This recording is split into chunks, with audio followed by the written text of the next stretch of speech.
Sarap itong kinakain ni ate. Lobster yata ito eh. Lobster na malala. Ay ano? Hindi ko alam kung ano tawag. Cream dory ba yun yung tawag dyan? Hindi ko alam kung ano. Bahala na kayo mga lods kung anong tawag din dyan sa kinakain niya. Hindi kasi ako pamilyar sa isda na yan eh. Pero malangsa yan sigurado eh. Hilaw eh. Yan o, 3 piraso. Sarap kumain oh. Napalakas ito kumain.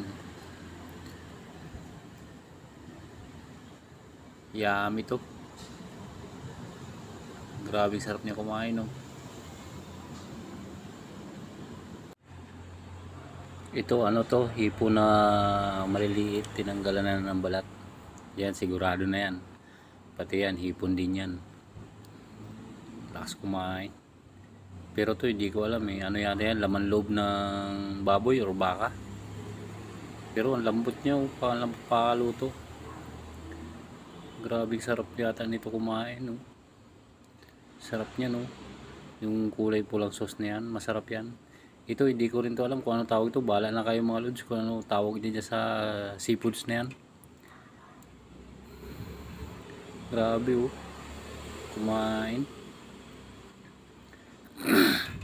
Yan ano yan, tuwalya sigurado yan. Tuwalya ng baka yan. Tuwalya ng baka yan, kinakain niya na yan. Pag ito ang naging jowa nyo, lugi kayo dito pag mag-date kayo nito. Takaw kumain eh. Yan, ito yung tunay, lobster talaga to. Kaya lang di kalaki yan. Maliit na size lang eh. Masarap talaga yan lobster. Masarap niyan kahit sashiming lobster, sarap niyan. Sausaw mo sa kikuman, tapos may wasabi. Yun, masarap talaga yun. Napakasarap talaga niyan pag ganyan ang kinain mo. Very expensive itong mga kinakain ni ate oh. Yan pugita, the best talaga yan, malinamnam yan. Sobrang sarap talaga niyan, pugita na yan. Malinamnam kainin yan. Sobrang linamnam yan.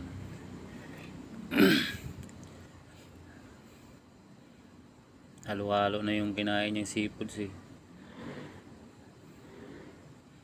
Hindi matutunawan to sigurado sa kinakain niya.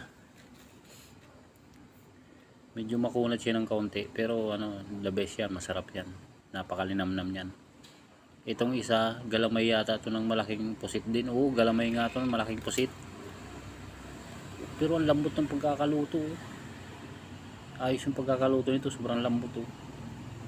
Malaking pusit siguro ang may katawan yan kasi ang laki ng galamay niya oh. Laki ng galamay nitong pusit na to. Tsaka ang kinaganda, napakalambot ng pagkakaluto oh. Hindi makunat, kaya panalo. Sarap. Yummy yum. Ito talagang masarap na kasi natikman ko na to. Yung hipon, kikilawin mo. The best talaga yan, napakasarap niyan. Pero sobrang dami naman ito, kakainin niya na to. Lalaki pa naman. Kaya niya kaya itong ubusin. Yan o. Masarap talaga yan pag inilaw. Yung hipon malalaki. Nasubukan ko na yan, kilawin. Malalaking hipon. Yan, may sili pa siyang kinakain. Nalaglag. Grabe oh. Hindi niya kayang kagatin ng isang kagatan lang, kailangan 3 kagat. Malalaki kasing hipon na to. Isa, dalawa, 3. Ang galing oh. Kuha na yung laman sa loob. 4, 5. 5 piraso na yan mga lods oh. 6, 7, 8,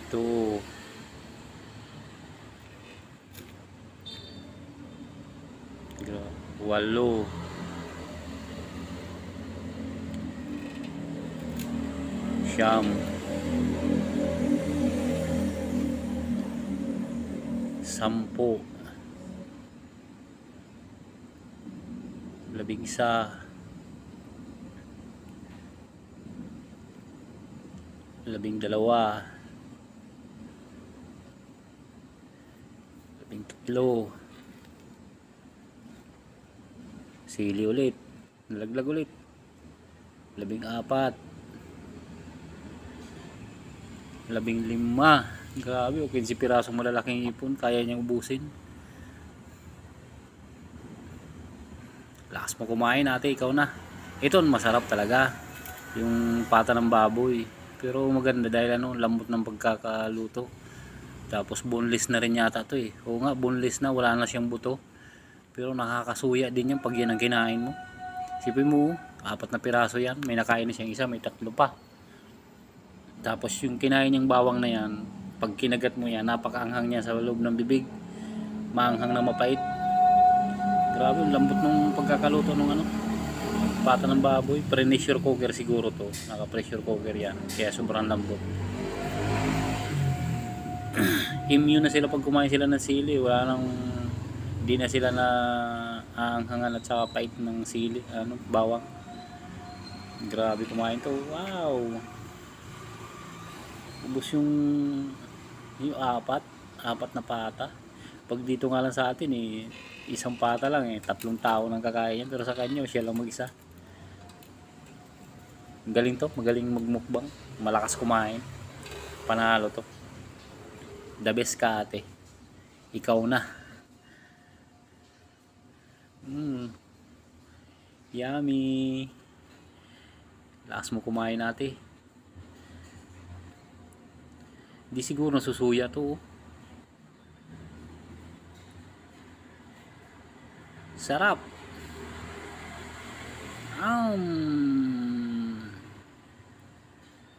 Bawang ulit.